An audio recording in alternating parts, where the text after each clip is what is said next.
أعوذ بالله من الشيطان الرجيم بسم الله الرحمن الرحيم ولله غيب السماوات والأرض وما أمر الساعة إلا كلمح البصر أو هو أقرب إن الله على كل شيء قدير والله أخرجكم من بطون أمهاتكم لا تعلمون شيئا وجعل لكم السمع والأبصار والأفئدة لعلكم تشكرون ألم يروا إلى الطير مسخرات في جو السماء ما يمسكهن إلا الله إن في ذلك لآيات لقوم يؤمنون والله جعل لكم من بيوتكم سكنا وجعل لكم من جلود الأنعام بيوتا تستخفونها يوم ظعنكم ويوم إقامتكم ومن أصوافها وأوبارها وأشعارها أساسا ومتاعا إلى حين۔ اور آسمان اور زمین کی چھپی ہوئی اور پوشیدہ باتوں کا علم اللہ کو حاصل ہے، اور قیامت کا معاملہ تو بس پل جھپکنے کے برابر ہوگا یا اس سے بھی زیادہ قریب ہو۔ یقیناً اللہ ہر چیز پر پوری قدرت رکھتا ہے، اور اللہ وہی ہے جس نے تم کو تمہاری ماؤں کے پیٹوں سے اس حال میں نکالا کہ تم کچھ نہیں جانتے تھے، اور اللہ نے تمہارے لیے سننے کی صلاحیت اور دیکھنے کی قوت اور دل پیدا فرمائے تاکہ تم شکر ادا کرو۔ کیا انہوں نے نہیں دیکھا پرندوں کو کہ وہ آسمان کی فضا کے اندر اللہ کے حکم کے تابع ہیں، مسخر ہیں، انہیں اللہ کے سوا کوئی چیز نہیں روکتی ہے۔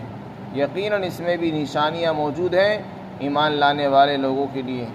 اور اللہ نے تمہارے لیے تمہارے گھروں کے اندر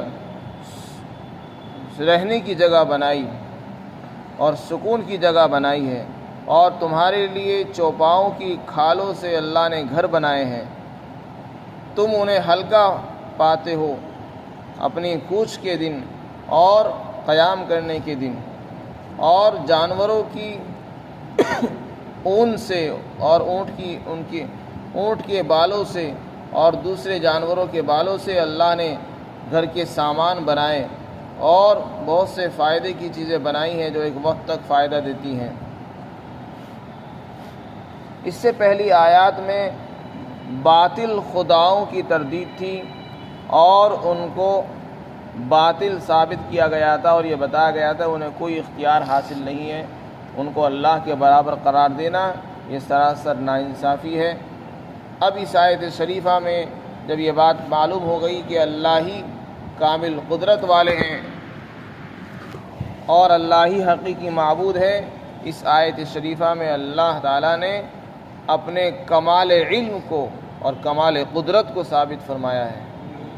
یعنی اللہ کا جو علم ہے وہ بھی کامل اور مکمل ہے۔ اللہ کو جو علم حاصل ہے اس درجے کا کسی کو حاصل نہیں ہے، اور اللہ کو جو قدرت حاصل ہے، قدرت کے معنی پاور، طاقت، جتنی اللہ کو حاصل ہے وہ کسی کو حاصل نہیں ہے۔ وہ کیسی ہے؟ اللہ تعالیٰ فرماتے ہیں آسمان ہو زمین ہو، ساتوں آسمان اور زمینیں، اور زمین کے اندر جو کچھ بھی ہے، سب کے اندر جو چھپی ہوئی باتیں ہیں جس کا کسی اور کو علم نہیں ہے، اس کا بھی علم صرف اللہ کو ہے۔ زمین کی تہ میں کون رہتا ہے، کیا چل رہا ہے، کیا ہو رہا ہے، کیا کیا چیزیں چھپی ہوئی ہیں زمین کے اندر، کون کون سے خزانے زمین نے اپنے اندر چھپائے ہوئے ہیں، ان سب کا علم اللہ کو ہے۔ آسمان کے اندر کیا ہے، کون کون سی مخلوق رہتی ہے، فضا میں کون سی مخلوق چل رہی ہے، ان سب کا علم اللہ کو حاصل ہے۔ انسان کو نہیں پتہ کہ زمین میں کیا ہے، آسمان میں کیا ہے، خلا میں کیا ہے، فضا میں کیا ہے، اللہ کو ہر چیز کا علم ہے۔ اور علم بھی بالکل کامل اور مکمل ہے، ہر چیز کا ذرے ذرے کا اللہ کو علم ہے، اس کے علم میں کوئی شریک نہیں ہے۔ انسان کو جو اللہ نے علم دیا وہ بہت معمولی سا ہے۔ انہی آسمان اور زمین کی غیب کی باتوں میں سے ایک قیامت بھی ہے، کیونکہ زمین اور آسمان میں جب قیامت آئے گی، زمین آسمان ٹوٹ پھوٹ جائیں گے اور قیامت بھی یہیں آئے گی۔ تو وہ بھی ایک ایسی چیز ہے جو غیب کی سے تعلق رکھتی ہے، جس کا علم صرف اللہ کو ہے، کسی اور کو نہیں ہے، تو اس کا بھی علم اللہ کو ہے۔ جب آسمان اور زمین کی غیب کی چھپی ہوئی باتیں آ گئی تو اس میں قیامت بھی آ گئی۔ پھر آگے ارشاد فرمایا کہ جو قیامت آئے گی یہ بالکل ایک دم جھٹپٹ آ جائے گی، جب آئے گی کسی کو احساس بھی نہیں ہوگا، پتہ بھی نہیں چلے گا، اور ایک دم سے آ جائے گی۔ اللہ نے اس کے بارے میں فرمایا کہ جیسے آنکھ جھپکنے میں کتنا وقت لگتا ہے، اس سے بھی کم وقت کے اندر آ جائے گی۔ انسان آنکھ کھولتا ہے، جھپکتا ہے، اس میں بھی کچھ وقت لگ جاتا ہے، اس سے بھی جلدی آ جائے گی۔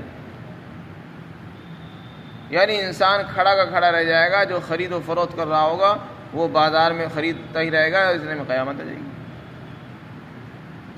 آدمی اپنے کام میں مشغول ہوگا، قیامت آ جائے گی۔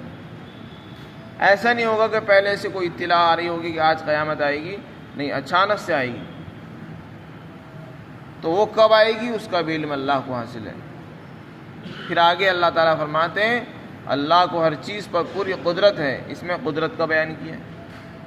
قیامت لانا، قیامت کا مطلب ہے جب قیامت آئے گی سب مر جائیں گے، دوبارہ سور پھونکا جائے گا تو مردے زندہ ہوں گے، ان میں جان ڈالنا، بوسیدہ جو ہڈیاں ہیں، جو مردے جا چکے ہیں، مٹی میں مل گئے، ان کی ہڈیاں ریزہ ریزہ ہو گئی ہیں، ان ہڈیوں کو دوبارہ سے جوڑنا اور ان میں جان پیدا کرنا اور ان کو زمین سے نکال کر کھڑا کر دینا، انسان بنا دینا، یہ کام اللہ کو حاصل ہے، اس پر پوری قدرت بھی حاصل ہے اور وہ اس پر قادر ہے۔ اس کو فرمایا اللہ کو ہر چیز پر قدرت ہے۔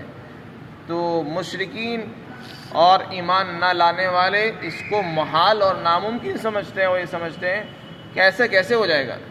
جو چیز زمین میں مل گئی، مٹی میں مل گئی، اور اس کو انسان کو جلا کر راکھ کر دیا اور اس کی راکھ ہوا میں اڑا دی گئی اور اس کے ذرے ذرے بکھر گئے، اب اس کو کیسے اکٹھا کیا جائے گا اور اس میں جان کیسے ڈالی جائے گی؟ یہ انسان کے لیے ناممکن ہے، انسان کے لیے مشکل کام ہے، لیکن اللہ کے لیے مشکل نہیں ہے۔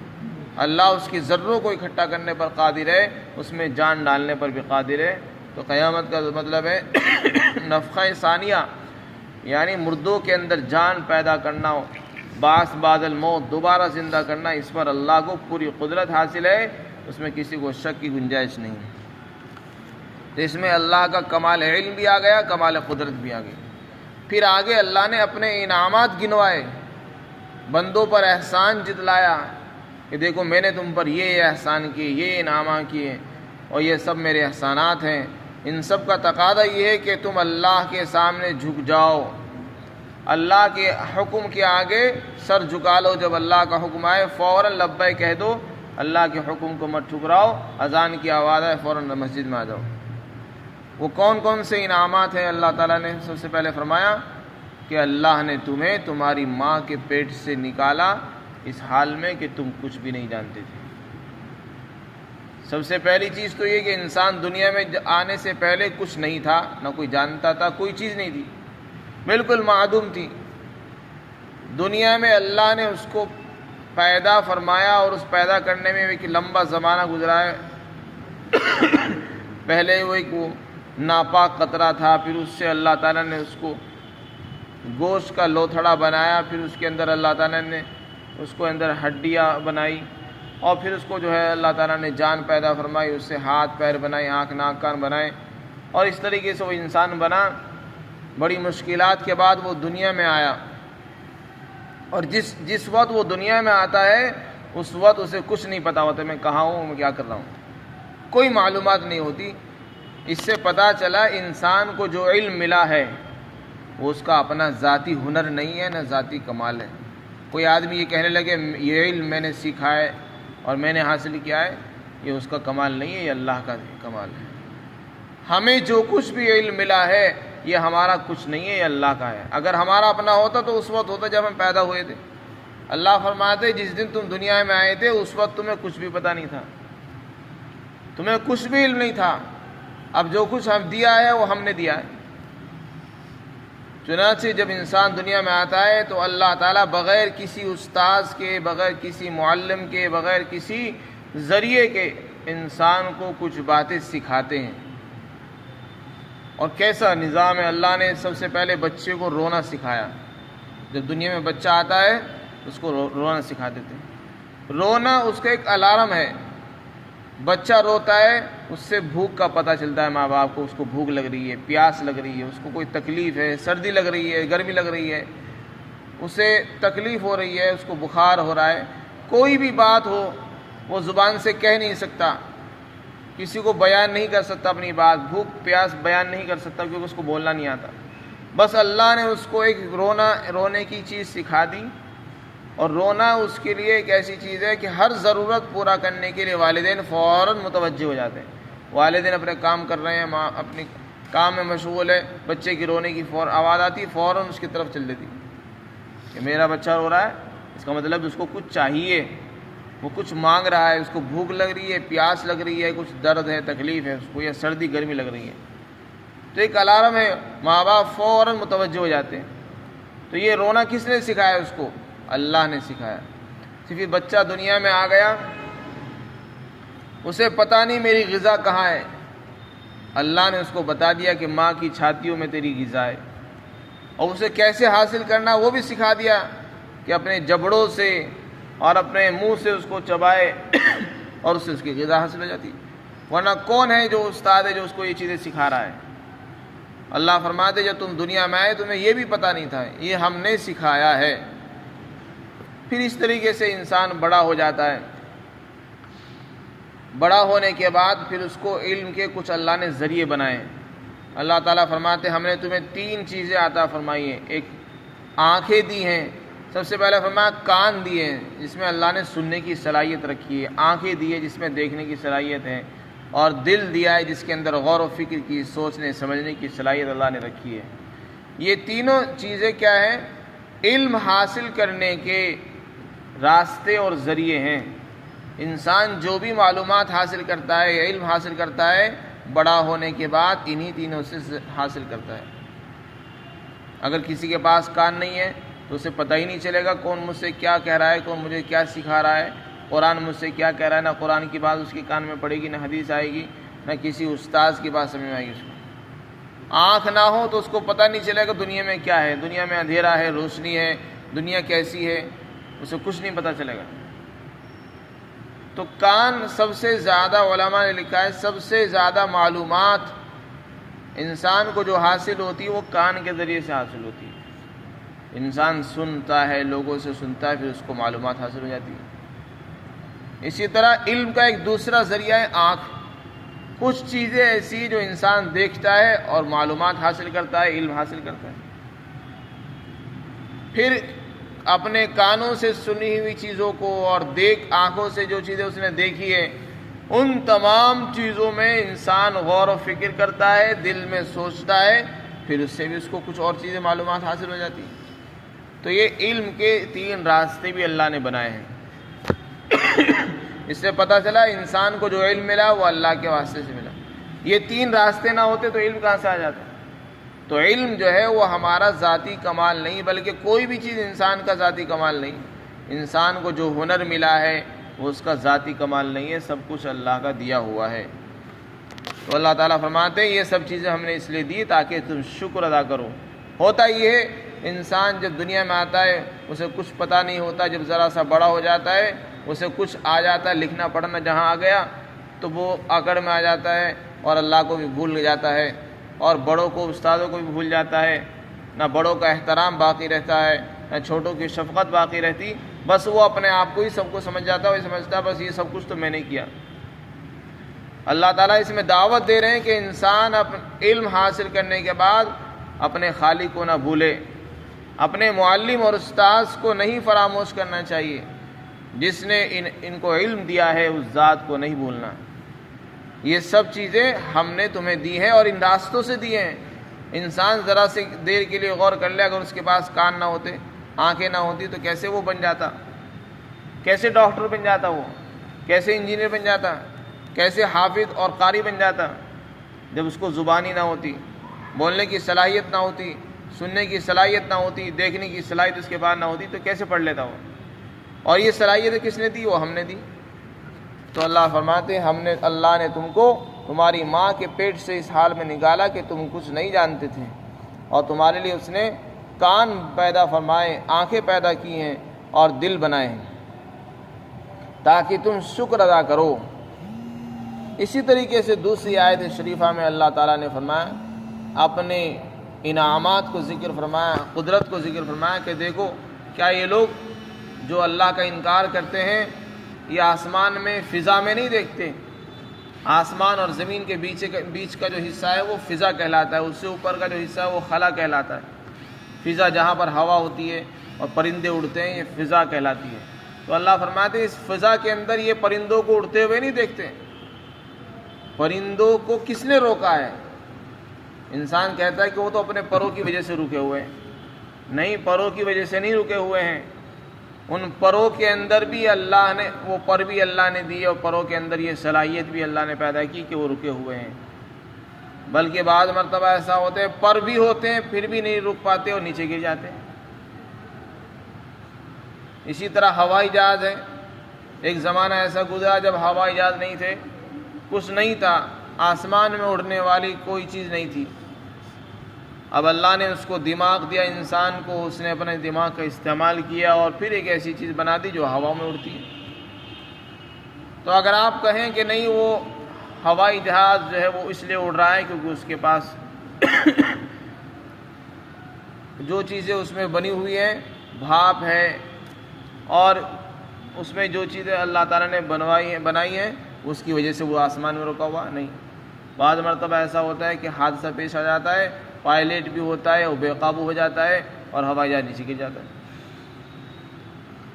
تو آسمان میں جو طاقت روکے ہوئے ہے وہ اللہ کی طاقت ہے۔ انسان کو یہ بھولنا نہیں چاہیے کہ اللہ نے اس کو نہیں روکا ہے، بلکہ اس کو یاد کرنا چاہیے کہ اللہ ہی نے اس کو روک رکھا ہے۔ پرندوں کو بھی اللہ نے روک رکھا ہے، وہ اپنے بازوؤں کی وجہ سے نہیں رکے ہوئے ہیں۔ ہوائی جہاز اور جتنی بھی چیزیں آسمان میں اڑ رہی ہیں وہ سب اللہ کے حکم سے رکی ہوئی ہیں، اس کے حکم کے تابع ہیں، مسخر ہیں۔ وہ جب چاہتا ہے، جس وقت چاہتا ہے گرا دیتا ہے۔ پھر حادثات جو پیش آتے ہیں وہ اسی لیے تو پیش آتے ہیں کہ جب اللہ کا حکم نہیں ہوتا وہ نیچے گر جاتے ہیں اور حادثہ ہو جاتا ہے۔ اور اگر وہ اپنے پروں کی بنیاد پر قائم ہوتے تو کبھی کوئی حادثہ نہ پیش آتا، نہ کوئی پائلٹ ہلاک ہوتا، نہ ہوائی جہاز گرتا۔ تو اللہ فرماتے کیا انہوں نے پرندوں کو نہیں دیکھا کہ وہ آسمان کی فضا کے اندر مسخر ہیں، اللہ کے حکم کے تابع ہیں، انہیں کوئی نہیں روکتا سوائے اللہ کے۔ تو جب اللہ ہی سب کچھ کرنے والا ہے، اس میں لہٰذا اسی کو اپنا خالق سمجھو۔ اس میں نشانیاں موجود ہیں ایمان لانے والوں کے لیے، جو لوگ ایمان لاتے ہیں اللہ پر ان کے لیے اس میں سمجھ بوجھ کے لیے اللہ کی قدرت کی نشانیاں ہیں۔ پھر آگے اللہ تعالیٰ نے ایک اور انعام ذکر فرمایا کہ ہم نے تمہارے لیے تمہارے گھروں کے اندر سکون کی جگہ بنائی ہے، رہنے کی جگہ بنائی ہے۔ اللہ نے تمہیں گھر دیے، اس میں تمہیں سکون ملتا ہے۔ انسان گھر میں آ جاتا ہے باہر سے تھکا ہوا، پورے دن کی تھکان گھر میں آ کر وہ دور کر لیتا ہے، اس کو سکون حاصل ہو جاتا ہے۔ صبح اٹھتا ہے بالکل فریش اور مستعد اگلے دن کے لیے دوبارہ سے پھر تیار ہو جاتا ہے۔ تو سکون کی جگہ اللہ نے گھروں کو بنایا ہے۔ اسی طرح اللہ تعالیٰ نے دوسری نعمت کو ذکر فرمایا، ہم نے چوپائے یعنی جانوروں کی کھال سے بھی تمہارے گھر بنائے ہیں۔ جانوروں کی کھال کے گھر کا مطلب کیا؟ پہلے زمانے میں عرب کے لوگ اونٹ کی کھال اور دوسرے جانوروں کی کھال کو دباغت دے کر، اس میں کیمیکل کے ذریعے سے نمک لگا کر اس کو دھوپ میں سکھا کر اس کھال کو استعمال کرتے تھے اور اس سے خیمے بناتے تھے۔ خیمہ کہتے ہیں جیسے آج کے زمانے میں کیمپ بولتے ہیں۔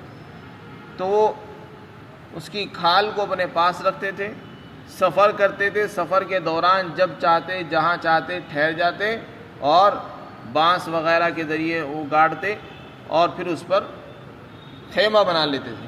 اور اس طریقے سے ان کے لیے دھوپ سے، سردی سے، بارش سے بچنے کا ایک چھوٹا سا گھر بن جاتا تھا جس کو خیمہ بولتے تھے، اور وہ اس میں سفر کے دوران آرام کرتے تھے، اس کو خیمہ کہا جاتا تھا۔ اسی کو اللہ تعالیٰ نے فرمایا کہ ہم نے تمہارے لیے جانوروں کی کھال سے گھر بنائے۔ اب انسان سوچتا ہے کہ اللہ نے کہا بنائے تو میں نے بنایا۔ اللہ فرماتے ہیں ہم نے بنائے، کیونکہ وہ کھال بھی تو ہم نہیں دی۔ ہم چاہتے تو وہ جانور کے جسم سے الگ ہی نہ ہوتی، اس کو الگ کس نے کیا؟ وہ تو ہم نے کیا۔ وہ صلاحیت ہم نے تمہیں دی کہ تم نے جانوروں کی کھال کو اس کے جسم سے الگ کیا، پھر اس کو سکھایا، اور پھر وہ دماغ تمہیں دیا ہے کہ کہ تم نے اس کے دماغ کا استعمال کیا اور اس سے خیمہ بنا لیا۔ اگر یہ ساری چیزیں نہ ملتی تمہارا گھر کیسے تیار ہوتا؟ اس لیے انسان کو ہر حال میں اللہ کو بھولنا نہیں چاہیے۔ اور اللہ تعالیٰ فرماتے ہیں یہ گھر اتنا ہلکا پھلکا ہے کہ اس کو انسان اپنے کاندھوں پر اٹھا کر پھرتا ہے، نہ بھاری معلوم ہوتا۔ جب کسی جگہ پڑاؤ ڈالتا ہے، پھر کچھ کا روانگی کا ارادہ ہوتا ہے تو اپنے کاندھوں پر اٹھا لیتا ہے، اور جب قیام کرتا ہے جب بھی ہلکا سا معلوم ہوتا ہے، کوئی ذرہ برابر اس میں بوجھ نہیں ہے۔ اتنا ہلکا سا گھر اللہ نے تمہارے لیے پیدا فرما دیا کہ تمہارے لیے سفر کرنا آسان، اس کو اٹھانا آسان، لے کر چلنا آسان، سب آسان ہو گیا۔ اور اللہ نے تمہارے لیے جانوروں کی کھالوں سے گھر بنائے ہیں جس کو تم ہلکا سمجھتے ہو تمہارے کوچ کے دن اور قیام کے وقت۔ اسی طرح جانور سے اور بھی فائدے اللہ تعالیٰ بیان فرماتے ہیں۔ جانور جو ہوتے ہیں ان سے اون تیار ہوتی ہے، ان کے بدن پر اللہ تعالیٰ نے اون بنائی ہے۔ اونٹ کے بال ہوتے ہیں، اس کو اتارا جاتا ہے، اس سے کپڑے بنتے ہیں، اس سے اور سامان تیار ہوتے ہیں، سردی کے سامان تیار ہوتے ہیں۔ اسی طرح اور دوسرے جانوروں کے بال ہیں، ان سے گھر کے بہت سے سامان بنتے ہیں جو انسان کے اپنے گھروں میں کام آتے ہیں۔ اللہ تعالیٰ فرماتے ہیں یہ سب چیزیں ہم نے بنائی، اونٹ کے بالوں سے اور ان کی اون سے اور ان کے دوسرے جانوروں کے بالوں سے ہم نے گھر کے سامان بنائے جو ایک وقت تک کے لیے تمہیں فائدہ دیتے ہیں۔ چنانچہ وہ انسان اس سے جو ہے گھر کی جائے نماز، گھر کے سامان اور اپنے اوڑھنے کی گرم جانور کی جو کھال اور چمڑا ہوتا ہے اس سے انسان اپنے بدن کے کپڑے، گرم کپڑے بنایا کرتا تھا، اور یہ ایک وقت تک کہ اس کو فائدہ پہنچاتے ہیں، پھر یہ خراب ہو جاتے ہیں۔ ایک وقت تک کے لیے اس کو فائدہ پہنچانے کے لیے اللہ تعالیٰ نے یہ ساری نعمتیں عطا فرمائی ہیں، اور یہ سب علم اس کو دیا ہے کہ وہ چنانچہ وہ جانور کی کھال کو الگ کرتا ہے، پھر اس کو سکھاتا ہے، اس سے بدبو کو دور کر دیتا ہے۔ اور یہ سب چیزیں انسان کو اللہ نے علم کے ذریعے دی ہیں۔ اللہ نے اس کو دماغ دیا ہے، پھر اس کو یہ سوچنے سمجھنے کی صلاحیت دی ہے، اور انسان نے اس کو استعمال کیا اور یہاں تک پہنچ گیا۔ اگر یہ علم نہ اللہ تعالیٰ نہ عطا فرماتے تو یہ ساری چیزیں تم کو نہ ملتی۔ اس لیے اللہ کو پہچانو، اس کو ہر حال میں یاد کرو، اور اس کا شکریہ ادا کرنا چاہیے۔ اللہ تعالیٰ